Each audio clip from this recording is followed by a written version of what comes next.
My friends, we've got a in the field review of this guy, a quick review and not my full in-depth review, which I'll link up there in a bit here if you want to see a deep dive into this lens. This is just my in the field thoughts after shooting with this lens for about a week or so and really putting it through its paces, shooting some birds in flight, low light situations, and doing what I always do and just really put these things through the most stressful tests that I can so you can figure out whether or not it's going to be a good contender for your situation. So let's have a look at it physically. It is a beast. It's huge. It's heavy. It extends as you zoom. It's not a overly short throw. It's hugely heavy and it hurts you. Honestly, it's crazy heavy. And if you're not used to telephoto lenses around your neck, man, this thing does, and it will fatigue you. And I forgot because I haven't been out shooting birds and whatnot with my big lenses lately. I typically use my 100-400 G Master, and this thing is just that next step up in terms of heaviness. But with the heaviness, I'm happy to say, comes great performance, like really great performance. So yes, pros and cons with this guy. It does extend as you zoom here, unlike the Sony 200-600. But again, there's a lot of considerations. So focusing on this guy, huge, heavy, bit of a drawback. So you got to be kind of built and in shape for it, which I'm really not right now. But in terms of optical quality, this thing is just fantastic. It's razor sharp where it needs to be. And again, if you want to see a deep dive into this lens, check out my full in-depth review. Now, in terms of the autofocus, because again, this is a sports lens of Sigma's, not an art or a contemporary, it's made to keep up with fast moving subjects in sports and whatnot, and it does that very, very well.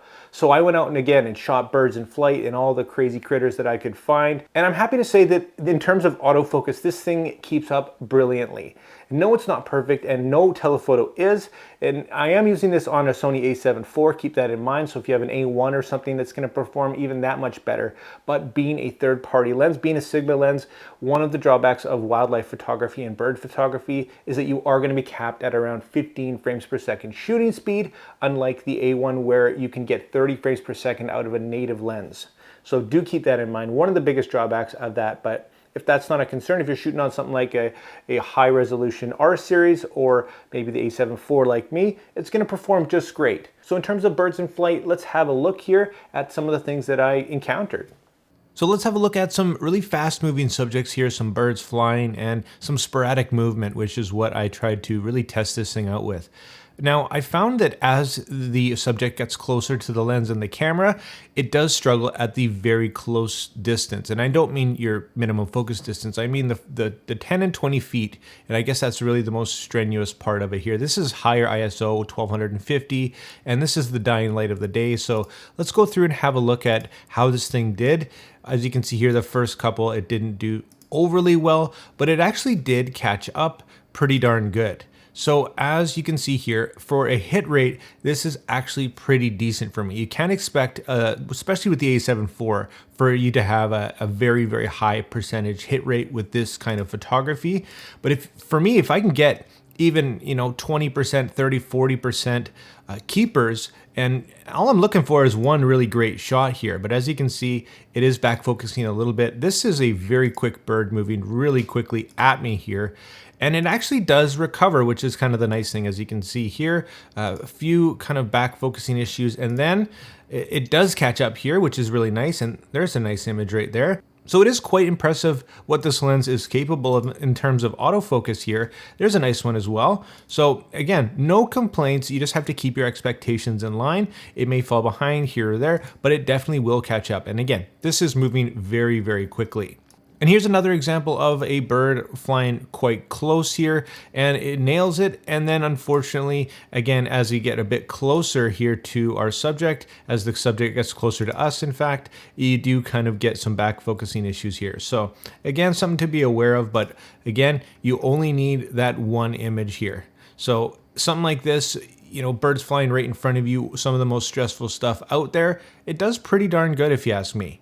And these guys are some of the hardest to photograph, of course, incredibly fast. This is a very high 2000 ISO at the last light of the day, and it did a pretty darn good job. This is the raw file with no edits.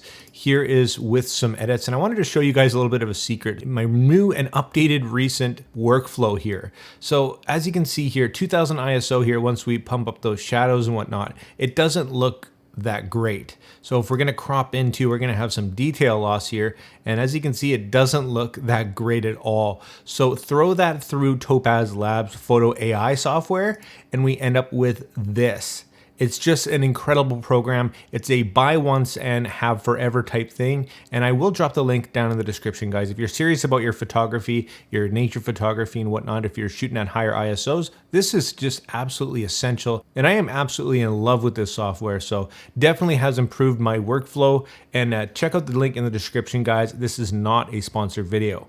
So getting back to the build quality, it's phenomenally well made. It feels very good, and it's got a really good texture and feel. It's grippy. It's got a kind of a weird design of the zoom ring here. It kind of tapers down a little bit, and that kind of throws me off. I don't know how I feel about that aesthetically, but it does feel good. It doesn't you know, misplace your hand or anything like that, but it does have a very, very long throw. It's not a short throw, so you often need 2 revolutions depending on your hand size.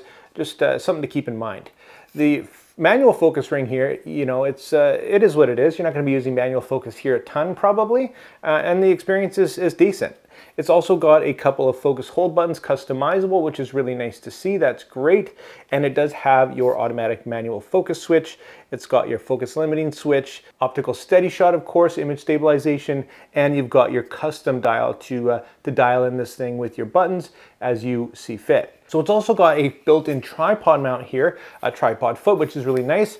It does have a hard stop at the top, and that's just a really nice feature because you can, I think it's probably safe to say that a lot of people will be using this on a tripod because, again, just having this around your neck a lot of the time is going to be very fatiguing, and just holding it up in general, yeah, it's gonna take its toll. So yeah, the build, very, very good. As you saw, some of the shots that I'm getting, really, really impressive. Not much bad things to say about this lens in general. The warranty, you're going to get the long Sigma warranty, which is just fantastic. You know you're covered in that regard because it is an investment. So why don't we leave it at that, guys? Thank you so much for watching the video. If you did enjoy it, make sure you hit that like and subscribe button. Join the community. Check out my full in-depth review on this lens for a deeper dive if you want to see some more specifics. Let me know what you liked and you didn't like about this video. And if you wanted to pick this lens up, I will drop affiliate links down below as well. As always, make mistakes, be yourself, and get out there and take some more pictures. See you next time.